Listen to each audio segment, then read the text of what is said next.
Good evening. As president of Grinnell College, I am pleased to welcome you to the presentation of the 2012 Grinnell College Young Innovator for Social Justice Prize winners. The Grinnell Prize honors individuals under the age of 40 who have demonstrated leadership, creativity, commitment, and extraordinary accomplishment in affecting positive social change. As we begin this evening's programs, I want to thank each of you who have helped make tonight possible.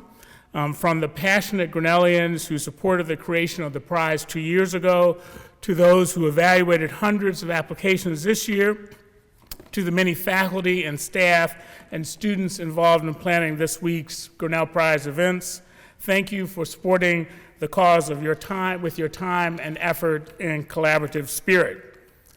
Tonight we honor some of the world's most remarkable and innovative young minds dedicated to affecting social change. They are living role models for Grinnellian ideals, world citizens who, to quote our mission, are prepared in life and work to use their knowledge and their abilities to serve the common good. Ever since Grinnell was founded by social reformers 166 years ago, our students and graduates have immersed themselves in the major social issues of our nation, from the Civil War to civil rights to the computer age. At these pivotal moments, there were always Grinnellians who stepped up and took action to shape a better world. Our becoming one of America's great liberal arts colleges is due in no small part to the commitment to education in service of society. The college's history is replete with examples of Grinnellians who championed that ideal in ways that make them precursors to the young social innovators we are celebrating tonight.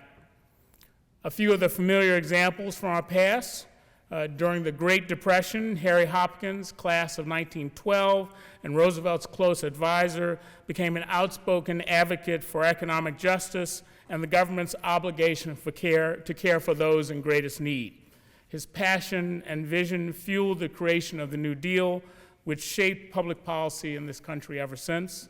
Later this semester, we will celebrate the centenary of Hopkins' graduation from Grinnell and his legacy of social justice in action. During the 1950s, Louise Rosenfield Noun, class of 1929, rose to prominence as a civic leader in Des Moines. As president of the Iowa Civil Liberties Union in the 1960s, she used her significant political clout and later her personal wealth to support the cause of students' First Amendment rights.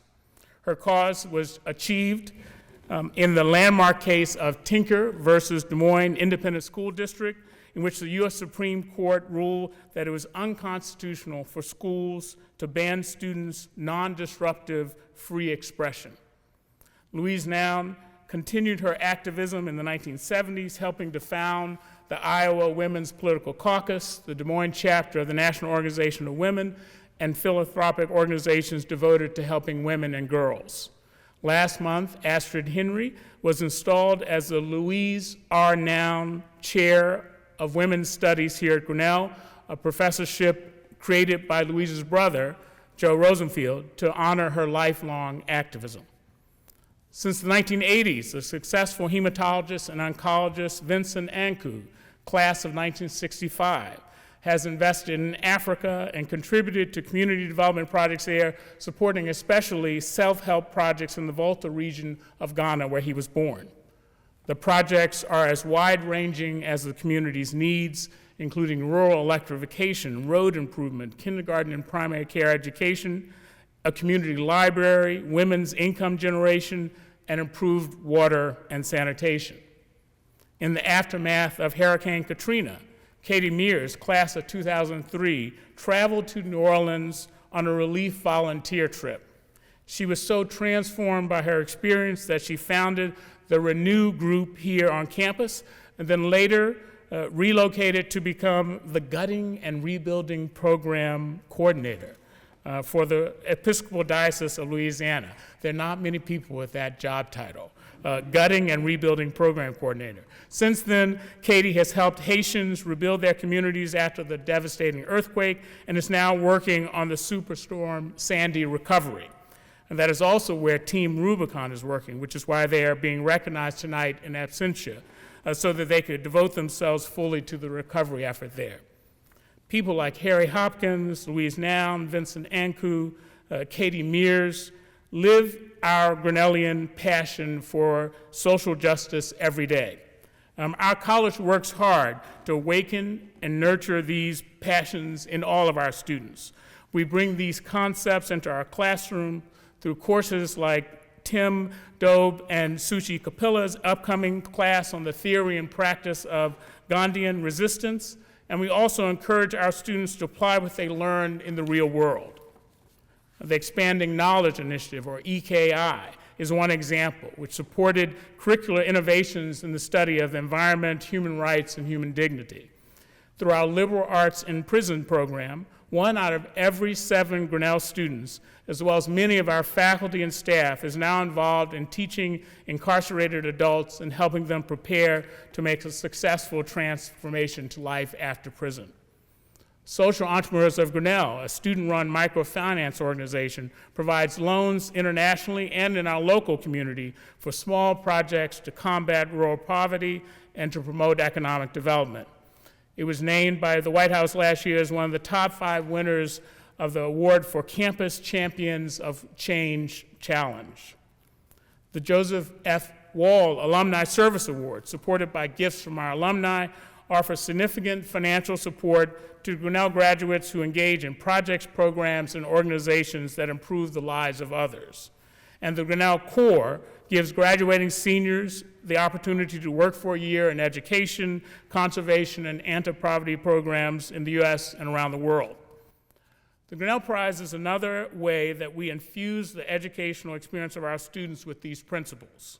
By bringing exceptional young social innovators to campus, we hope to inspire our entire community to live up to a similar standard of creativity and service of commitment. Last year, the Grinnell Prize winners mentored students who wanted to know everything from how to start a non-governmental organization to how to persevere when dealing with intractable problems. Tonight and in the days and weeks to come, our new group of prize winners are generously offering us their time, ideas, and advice. Altogether, the 2012 prize honors 5 young individuals representing 3 organizations. They were selected from a pool of 300 nominations from 45 countries. The nominees were involved in work on a wide range of issues from the environment, economic justice, social entrepreneurship, business, the arts, refugee rights, immigration, education, fair housing, gay rights, restorative justice, and global peace. Our selection committee has chosen winners who have demonstrated a new standard of excellence and leadership. The recipients each identified huge unmet social needs, then worked vigorously and creatively to address them. Each of the winning individuals or teams will receive a cash award, with half going to them and half going to an organization of their choice. This is yet another way that the prize is designed to spark innovation toward a more just world. On the stage with me tonight are members of 2 of the recognized organizations. As noted in the publicity materials, the 2 individuals from the 3rd group, Jacob Wood and William McNulty of Team Rubicon, asked if they could be allowed to absent themselves from this week's activities to organize their largest ever mobilization for Hurricane Sandy effort in New York and New Jersey. This is exactly what they founded Team Rubicon to do: unite the skills and talents of military veterans like Jacob and William with medical first response teams in disaster areas. The last thing we would want us to do is for our prize ceremony to impede the kind of work that they were called to do. So we, of course, said go with our blessings.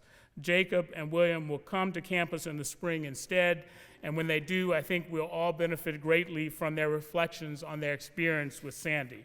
In the meantime, we wish them well and thank them for their service to those in need. Happily, we do have a group of extraordinary young innovators here tonight to receive their honors. Introducing and conferring the awards will be Rekha Basu, a syndicated columnist for the Des Moines Register, recipient of an honorary doctorate of humane letters from Grinnell, so officially a Grinnell alum, and a member of our prize committee, and Eliza Willis, professor of political science and the incoming chair of the selection committee. Rekha and Eliza.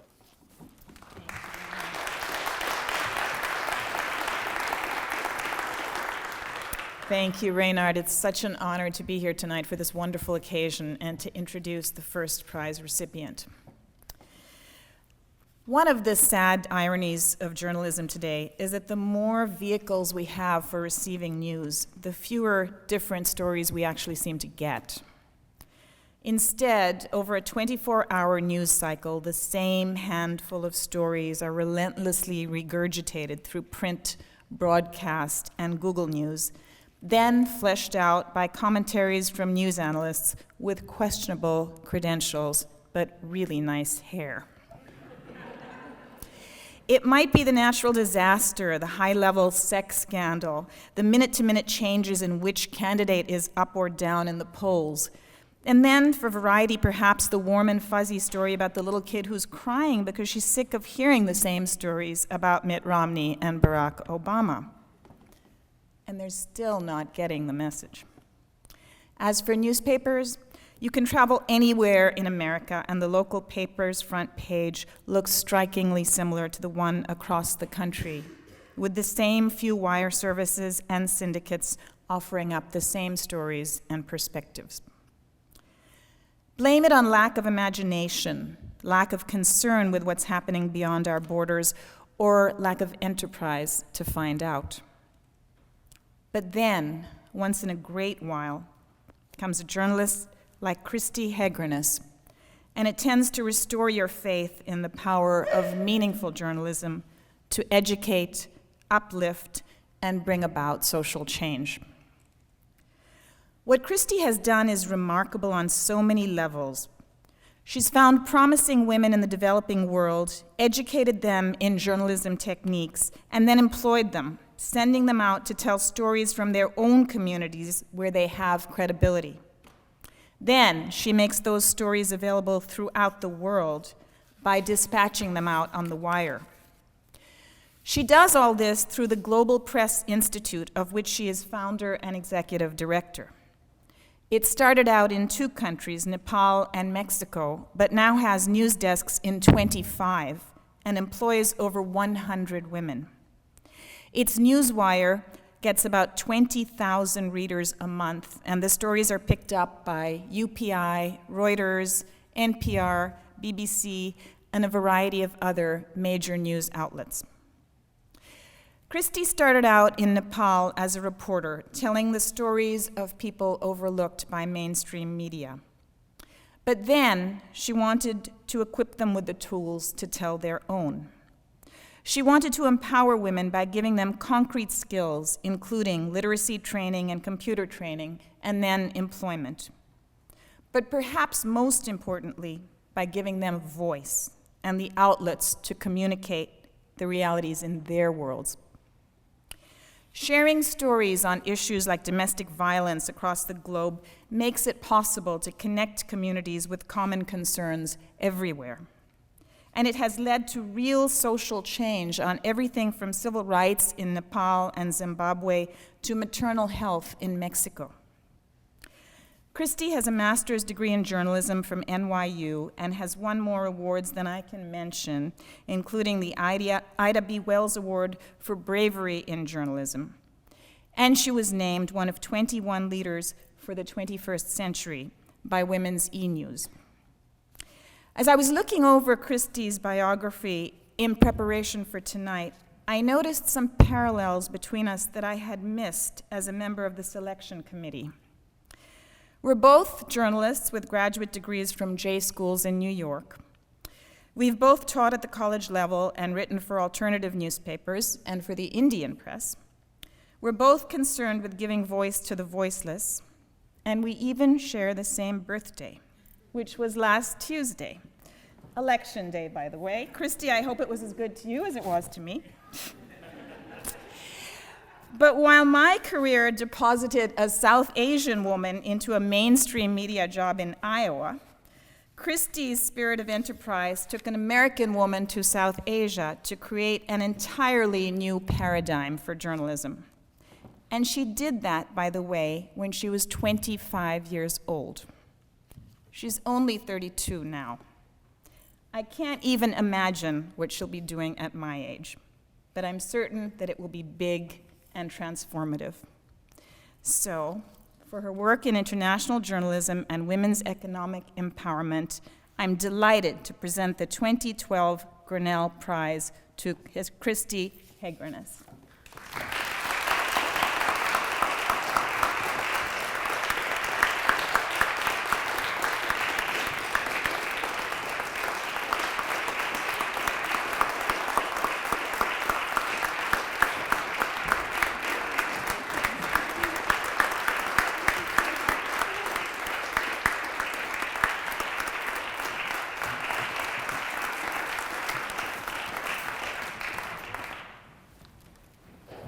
Thank you so much. Wow, these are beautiful. Thank you so much, first and foremost, to the Grinnell College community. It is absolutely an honor to be here, and I hope that you all know what an extraordinary thing it is you're doing for young entrepreneurs, and in fact, what an extraordinary thing you're doing for the world. Just envisioning, creating, and implementing this prize, this community too has really solidified its place as social justice innovators in this world, so thank you. It is, of course, also a huge honor to be here representing Global Press Institute, which not so long ago was just a figment of my imagination. And it's been just, there is not an adjective strong enough to describe watching it transform from that to this. And of course, there have been many amazing people along the way that have helped us get here. My parents, first and foremost, all of whom traveled to Iowa, you have to know, for this week. Probably just because they knew I would be in one place for 7 straight days, so wanted to take advantage of that. But they've supported Global Press Institute from the very beginning. The Global Press Institute Board of Directors is represented here tonight as well by Mary Carderis. Mary represents absolutely the best of the Global Press Institute Board, which is a dedicated group of men and women who give of their time, their talent, and their resources to ensure that Global Press Institute continues to thrive. And I'm so happy to stand here before you today to report that we are, in fact, thriving, thanks in no small part to this prize, but also in no small part to Mike Berkowitz, our senior strategist, and his team at Third Plateau. Mike, your strategic contributions to this organization cannot be overstated. We are all so, so grateful for everything that you guys at Third Plateau have done for us. And by we all, of course, I mean 133 of the world's greatest citizens. I can't even tell you what an honor it is to be a 25-year-old kid, an idealistic journalist, and to have a little idea about how to maybe change a few things, and then watch as the world's women stand up, stand out, and come together to help you build that dream into a reality. It has been the most amazing honor of them all. So thank you, Grinnell College, because more than anything, by bringing me here tonight, you honor the journalists of GPI. And those women are committing deliberate acts of social justice with every word they write. Thank you.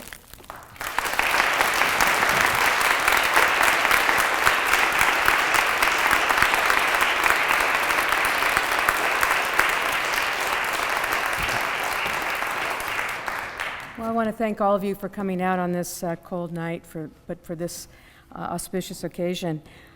In deciding among the many excellent nominees that make it through the initial evaluation of the campus community, the Grinnell Prize Selection Committee examines each project with 3 questions in mind.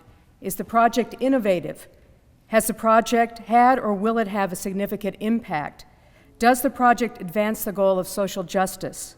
Embrace, founded by our prize recipients Chen and Linus Liang, scored perfect 10s on each of these criteria. Let me begin by describing Jane and Linus's innovation. Embrace produces and distributes a low-cost infant incubator for use by families in developing countries. This product was truly innovative. It was a new and creative invention that solved a problem and responded to a previously unmet need, the need of babies born prematurely or with low weight who are likely either to die or suffer adverse health effects from hypothermia. And as impressive as this invention, as the invention itself, has been Jane and Linus's ability to make their incubator accessible to large numbers of poor families in several developing countries. Founded in 2008, Embrace grew out of a class project. This is very nice to hear as a professor. Jane and Linus were enrolled in a class at Stanford titled Entrepreneurial Experiences in Extreme Affordability, in which their major assignment entailed designing an extremely low-cost incubator to be used in rural conditions across the globe.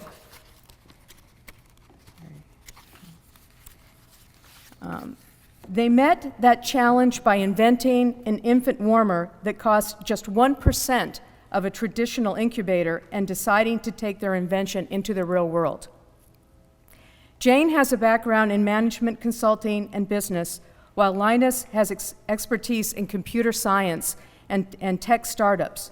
They were able to draw on their complementary skills to found and lead the organization they created. Their spirit of interdisciplinarity and collaboration even extends to their business model.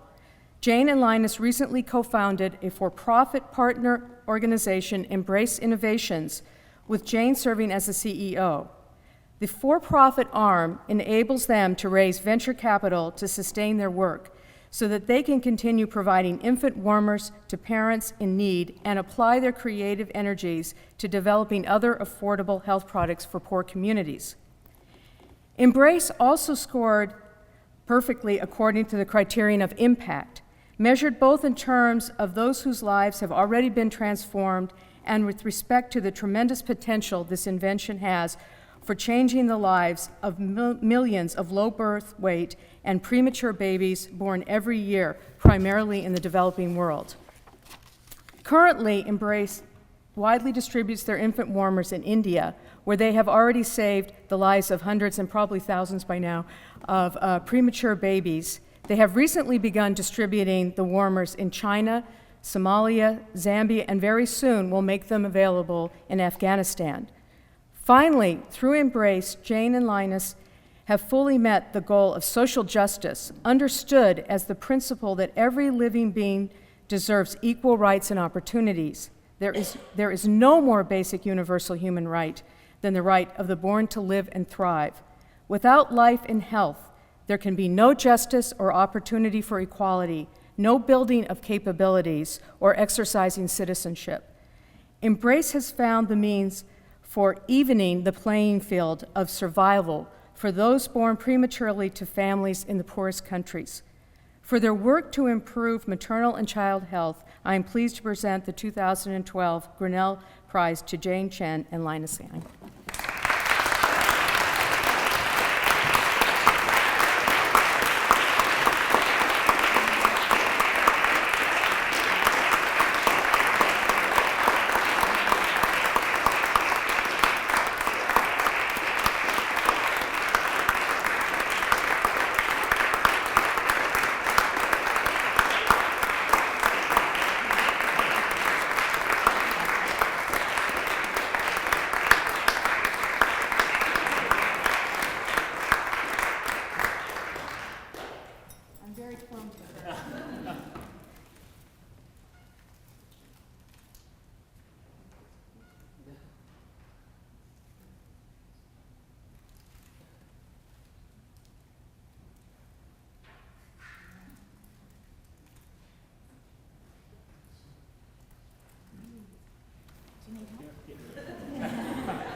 How many presenters does it take?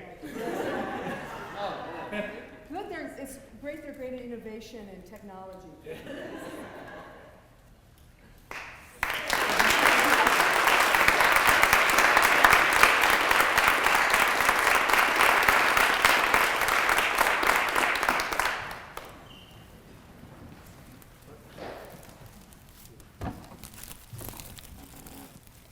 Thank you so much. This is an incredible, incredible honor, and wanted to first and foremost thank Grinnell, thank the college, and thank President Kington for this amazing vision to bring us this prize and give us young entrepreneurs the resources to be able to take our work to the next level. I wasn't sure what to expect when I came here. I'd never been to Iowa before, but have been so impressed by the students, by the faculty, by the campus, by Grinnell as a whole. And it's been incredibly energetic for us to interact with everyone here. I think we're probably getting more out of this being on campus than you guys are getting. So thank you so much for that. We were in a lunch panel today, and one of the students asked the question of what keeps us going. And for me, it's really about the lives that we impact. You know, every baby we see in our device, it never gets old. On Saturday, before getting on my flight from India, where I'm based, to come here, I was in a village in South India visiting some of the families who are using our product. And I went into one home. It was a mother who was completely illiterate. She had no education. She had given birth 6 weeks previously to a 3-pound baby boy and had been using our product. And so when I went back, we brought a little scale with us. We weighed the baby. He was now at a healthy weight thanks to the product. And the smile on that mother's face was absolutely priceless. We hope to be able to affect many more women and their babies and their families with this product. Embrace has helped over 2,000 babies to date, and with this prize money, we hope to be able to help many thousands more babies. This will help us to expand into new countries, expand our project, buy more infant warmers. Our goal over the next 5 years is to impact 1 million lives with this product. So thank you for giving us the opportunity to make this possible.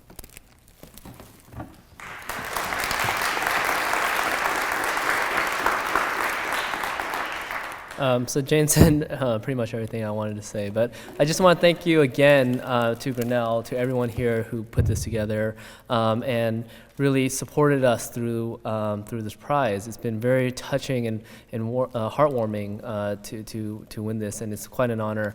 I was just telling several people today that I've only been here for 2 days, but just in these past 2 days, I feel like I'm already part of a community and already have the support, and so that's very touching because that is what keeps us going on. We live in very difficult environments. We have a very difficult problem to solve, and it's been a hard couple years, but it's people like you, it's prizes like this and visions that keep us going, that really make me believe that there are people out there that really want to change the world, make it better, and so thank you very much for the support.